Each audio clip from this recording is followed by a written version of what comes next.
নমস্কার, কেমন আছো সবাই? সবাইকে সুবর্ণা ভিলেজ ব্লগে অনেক অনেক স্বাগত। উচ্ছা তুলতে গেছিলাম, উচ্ছা তুলেছি, বরবটি তুলেছি আর ঝিঙে তুলেছি। জানো তো, এই যে ঝিঙেগুলো দেখো আজকে, মানে ভাই অসুস্থ, ভাইকে নিয়ে তো চলে গেছে সবাই, আমি মাঠে বেরাতে পারিনি, সবাই তুলে নিয়ে চলে গেছে। আর দেখো যে একদম ছোট, কিন্তু এখন অনেক বড় হতো, তো একদম কেন থাকবে না, আজকে তুলে নিয়ে চলে এসেছি। তারপরে এইদিকে কি বলো তো, এত কাজ পড়ে আছে, গাছে লঙ্কা পেকেছে, পুরো গাছ একদম হলুদ লাল, একদম সবুজ।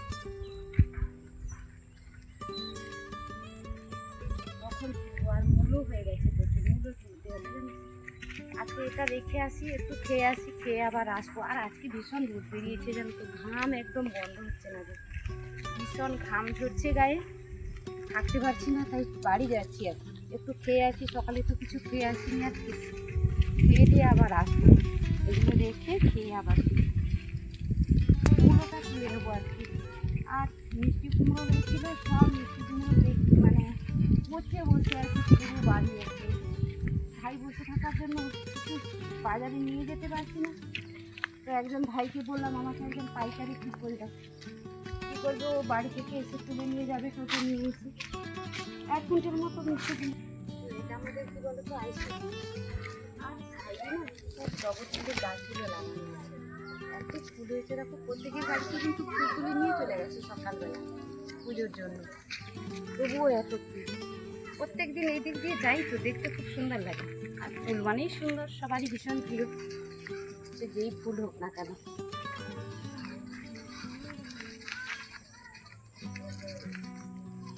আর কি সবজি তুলেছি জানো তো, সবজি বলতে উচ্ছে তুলেছি, ঘর খরচের মতোই, পটল বরবটি সব তুলে এনেছি। মূলটা তুলতে যাবো বিকেলে, তারপরে বডি গানের স্কুলের পরীক্ষা তো, তো বলে তোদের বাড়ি মিষ্টি কুমড়ো চাই, এই জন্য এতগুলো মিষ্টি কুমড়ো তুলে এনেছি। ভারী কত মিষ্টি কুমড়ো বলো, এতগুলো মিষ্টি কুমড়ো, অনেক লোক খাবে তো, 250-300 জন খাবে।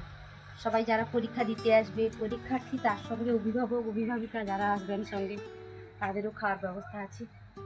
তো আমি বললাম চলো, আমাদের বাড়িতে অনেক সবজি, তাই ওই বরবটি তুলে দিয়েছি আর মিষ্টি কুমড়ো। আর এখন কি করছি বলো তো, চাল নাড়তে বসবো। বাড়িতে ভাইয়ের শরীর খারাপ তো, সবাই যাচ্ছে আসছে, তার মধ্যে আবার সবসময় কাজের লোকও তো আছে, নিজেরা খাচ্ছি, মুড়িটা মানে বাড়ন্ত হয়ে গেছে, তাই ভাবছি আজকে চালটা নেড়ে মেশিনে দিয়ে দেবো। মুড়ি ভাজতে জানি গো আমি, কিন্তু কী বলো তো, ভীষণ সময়ের অভাব, একদম সময় পাচ্ছি না। আর কি করি ওই। আর দেখো বন্ধুরা, কিসে চাল নাড়ি বলো তো আমি, এই যে দেখো, মাটির হচ্ছে খোলা নিয়েছি। এটা আমার মা বেঁচে ছিল তখনকার, কিন্তু এটা সেই সময়ের, মানে আমরা এটাকে কি বলি, মাটির। আর এটাকে চাটু বলি। এই যে চাটু নিয়েছি কাঠের, এবারে খড় দিয়ে জ্বালানি দেবো আর চালটাকে নাড়বো, নেড়ে আজকে মেশিনে পাঠিয়ে দেবো ভাজার জন্য। শীত আসুক, সময় পাই, তখন কিন্তু আমি মুড়ি ভাজবো ঘরে। আর এই চালগুলো কি করি বলো তো, আমরা যখন গ্রীষ্মকাল থাকে না, ওই বৈশাখ মাসে, তখন আমরা কি করি, একসঙ্গে 1 কুইন্টাল চালে নুন দিয়ে কিন্তু রেখে দিই। এই বর্ষাতে পারি না, এক তো ভিজে চাল শুকনো হবে না, তার উপরে সময়েরও এই সময়টা ভীষণ অভাব আমাদের, মানে মাঠে কাজ করতে আর বাড়ির কাজ করতে সময় পাচ্ছি না, তার মধ্যে এই কাজ হবে না, সময় পাবো না এত, এই জন্য ওই সময়ই সব শুকনো করে রেখে দিই। আর এই যে খড় জ্বালানি দিয়ে চালটা নাড়বো, বাঁ হাতে জ্বালানি দেবো, তার মধ্যে বৌমনি এসে লেগে দেয়, জ্বালানিটা দিয়ে দেয়, আর জ্বালানি দেবো আর চাল নাড়বো। আর কি গরম, এত গরম সে বলতে পারবো না, যেন মনে হচ্ছে সবসময় গাটা ভিজে আছে। বৃষ্টি হচ্ছিল 2 দিন, বৃষ্টিটা বন্ধ আছে, তাই জন্যই এত ঘাম।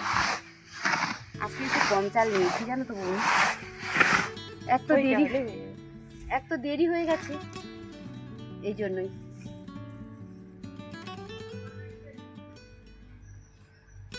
জ্বললো না জ্বললো না, না তো জ্বলেছে।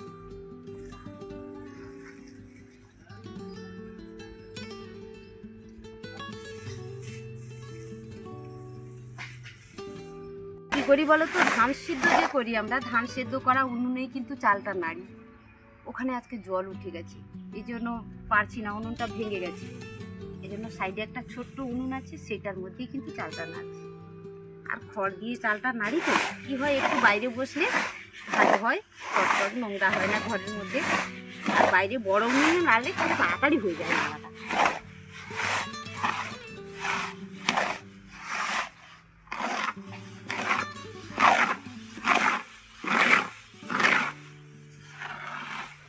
চালটা নাড়া হয়ে গেছে জানো, এবারে কিন্তু ঝুড়ির মধ্যে রেখে বিকেলবেলা ভাজতে যাবে মেশিনে। ঝুড়ির মধ্যে ভরে রাখবো, গরম থাকবে চালটা।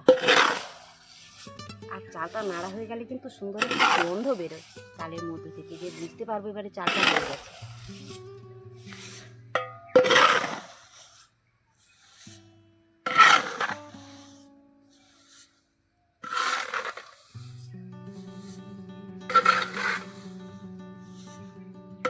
চালটা নাড়া হলে কি হয়, মুড়িটা ভালো হয়।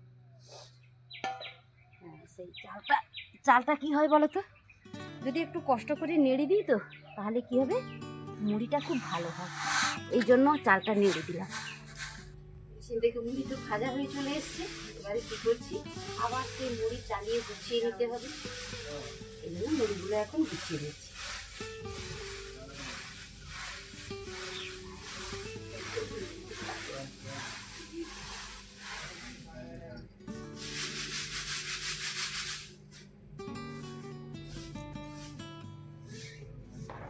বন্ধুরা, আজকেও কিন্তু বসে গেছি তালের পিঠে বানাবো বলে, এই জন্য আতপ চালকে গুঁড়ো করে রেখেছি।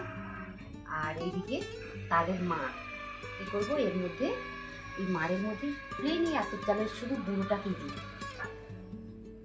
কী বলো তো, এই পিঠে বানাতে গেলে না কিচ্ছু লাগে না গো, মানে শুধু চাল গুঁড়ি আর হচ্ছে তালের মাড় আর এমনি লবণ, আর কিচ্ছু চাই না, এগুলোই হবে। মাখাতে একটু সময় নিতে হবে।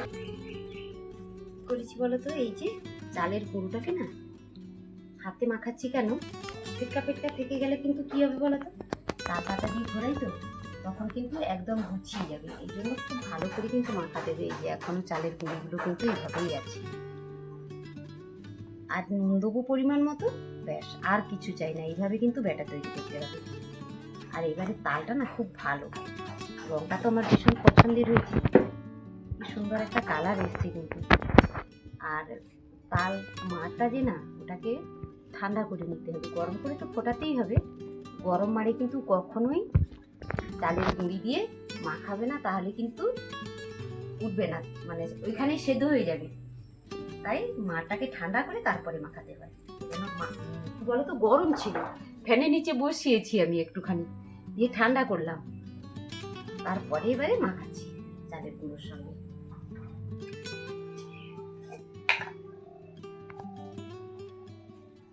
এবারে কি বলো তো, মাখানো হয়ে গেছে। ফিটকাটাকে আমি এতক্ষণ লাগলো ভাঙতে, তারপরে পরিমাণ মতো নুন দেবো।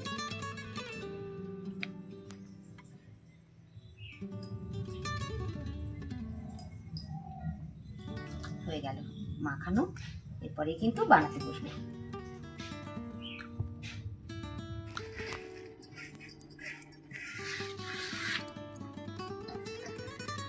পিঠে তো বানানো হচ্ছে, অনেকগুলো পিঠে বানিয়ে নিয়েছি, চলছে এখনো বানানো।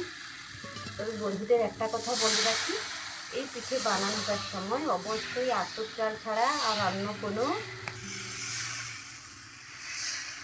তবে এই পিঠে বানাতে হলে কী করতে হবে বলো তো, বন্ধুদের একটা কথা বলে রাখি, আতপ চালের গুঁড়ো ছাড়া সিদ্ধ চাল একদম নেবে না, সেদ্ধ চালে হবেই না এই পিঠে। আতপ চাল দিয়ে বানাবে, সুন্দর একদম খুন্তি লাগবে না, খসখস উঠে যাবে একদম। আর হালকা তেল,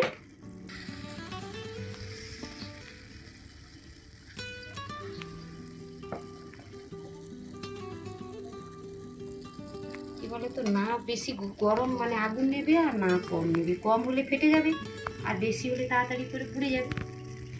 এই জন্য মিডিয়াম হচ্ছে আঁচ রাখতে হবে। গ্যাসে কোনো দিন কিন্তু এই পিঠে বানাইনি, সবসময় কিন্তু উনুনেতেই আমি এই পিঠে দেখো বন্ধুরা, কোনো খুন্তি কিন্তু লাগবে না, হাতেই উঠে যাবে এই পিঠে। তবে আমি কোনোদিন গ্যাসে এই পিঠেটা বানাইনি, তবে একদিন আমি ট্রাই করবো।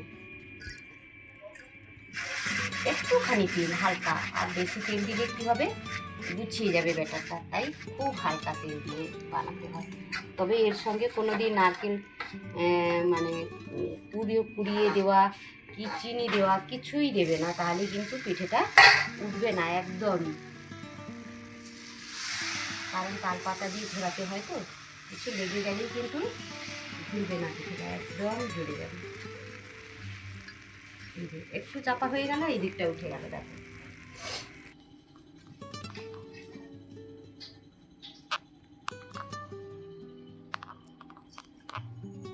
আজকে পিঠে যাবে সেই দিভাইয়ের বাড়িতে আর মেসমশাইয়ের বাড়িতে, এই জন্য এত পিঠে বানাচ্ছি। একজনের ঘরে কিন্তু গোছানো হয়ে গেছে, বৌমনিকে বলছি, বৌমনি থালাগুলো সাজিয়ে নাও। এইভাবে থালাতে সাজিয়ে কিন্তু আমরা পিঠে পাঠিয়ে দিই।